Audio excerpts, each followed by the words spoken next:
Hey everyone, welcome back to Hacky Lessons to go over the final lot of cards from set 3 of the One Piece card game Pillars of Strength. If you haven't seen them already, I do have a video like this one for each of the colours pool of cards, and this is the last one we need to do. We're looking at green. So green in OP03 is all about the East Blue, right to the very beginning of One Piece, and we have two leaders to look at, Kuro and Arlong. Kuro is the mono green one. He has an activate main that costs 3 Don, and resting 2 of your East Blue type characters in order to set the leader back to active and rest an opponent's characters that cost 5 or less. Really strong ability, as we just saw in the last video looking at Rob Lucci, and ever since the start of the game with the Eustace Kid leader. Leaders that can attack twice are just some of the strongest in the game. Kid's ability also costs 3, but trashes the card from hand, so just like Kid, you can attach 7 Don to the leader for 2 attacks at 12,000 power. But unlike Kid, you do need a little bit of setup in order to use the ability, needing 2 East Blue cards on board to rest. Usually during a game of One Piece in any deck, you'll end up playing a weak card in order to search or some other ability, and that just ends up sitting there doing nothing, so it shouldn't be too much of a problem. But once they are rested, your opponent can easily KO them, making it harder for you to use the ability again. Not to mention cards that have skills to KO or otherwise remove your board may make it hard for you to get the maximum value out of this leader, so keep that in mind as you play and build the deck. Arlong is green and yellow. I already talked about it a fair bit in the video for yellow, including going over all the yellow cards that will be useful in the deck. Watch that video for the yellow stuff, because today we're going to just focus on the green.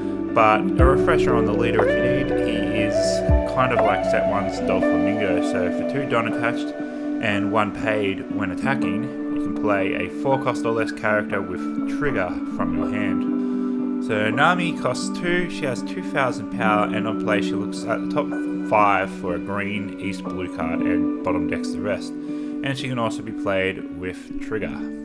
Buggy is a 3 cost with 5,000 power, no counter power, and just like the red Buggy, his Chop Chop Fruit power is thematically used here, so he can't be KO'd by characters or leaders with the slash attribute.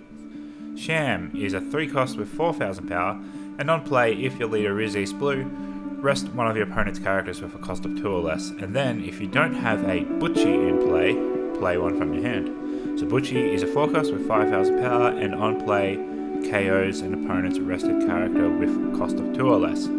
A good combo, and that helps out the Kuro leader greatly, so just for the cost of 3 Don, potentially removes a low cost blocker and then gives you the 2 characters that you need for your leader ability, and then you still have 7 Don to spare, potentially. Now, if you thought 2 leader attacks were good, imagine 3. So Django costs 5, he has 6,000 power, and on play, lets you either switch back to active your leader, or a character with 6 cost or less, both needing the East Blue trait, or you can choose instead to rest himself in order to rest an opponent's character. Now, imagine 4 attacks from Kuro, so the 3 cost event card out of the bag rests an East Blue character to switch the leader back to active. The trigger is to KO an opponent's rested character with a cost of 3 or less. Now, granted, to get 4 attacks from the leader in 1 turn means you're going to already have to have 2 characters on board, play the Django that costs 5, and then rest Django with this card that costs 3, and that only leaves you with 2 Don to attach to Kuro, so it would only be 7,000 power, but 4 attacks at 7,000 power is still pretty good. And looking at some of the cards that lean a bit more towards Arlong leader now, Hachi is a 4 cost with only 4,000 power, which is pretty disappointing seeing as he doesn't actually really have any effects, but he can't be counted as skillless because he does have Trigger, and that Trigger only works if your leader is East Blue, but he is also a 2,000 power counter.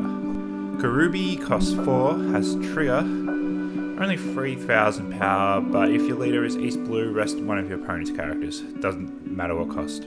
Chu is a 4 cost with Trigger and 3,000 power, and on play KOs an opponent's characters with a cost of 4 or less. Now, a bit of a problem that I'm seeing with the Arlong deck is that the cards with Trigger, more often than not, aren't really that strong, attack power wise.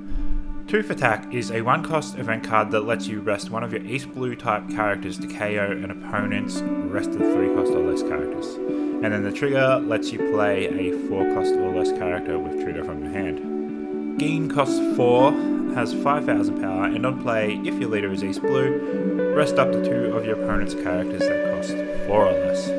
Don Cree is the only SR for green in this set, and he costs 6, has 7,000 power, and on play, you may trash a card from your hand to KO up to 2 of your opponent's rested characters that cost 4 or less.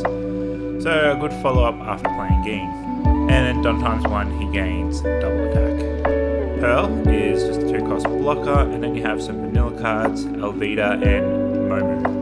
MH5 is a 1-cost event card that lets you rest up to 2 of your opponent's characters that cost 2 or less, and then the trigger rests 1 that costs 5 or less. And then finally, 1-2 Django costs 1 and will rest a 1-cost or less, and then one of your characters gains 1,000 power, and the trigger is to rest a 4-cost or less. It is kind of pretty average if you ask me. This is actually it for the green cards in set 3. It somewhat feels lacking to me. It doesn't feel like many. And you know, the leader cards seem great, but the cards before the decks, they don't seem too amazing. Like, Kuro's kind of alright in the way that the cards that go for him, they work to make him the main attacker, and that's alright. But the Arlong crew cards, they kind of underwhelm me. This is a leader that's going to thrive more on generic good stuff from the older sets. Any card with trigger will suit him, and then the access to yellow is going to make him, it's going to help him a lot. But what do you think of the green cards? I don't think going through them now has inspired me to play green this set, but if you are, let me know in the comments. And I'll see you soon when Pillars of Strength drops.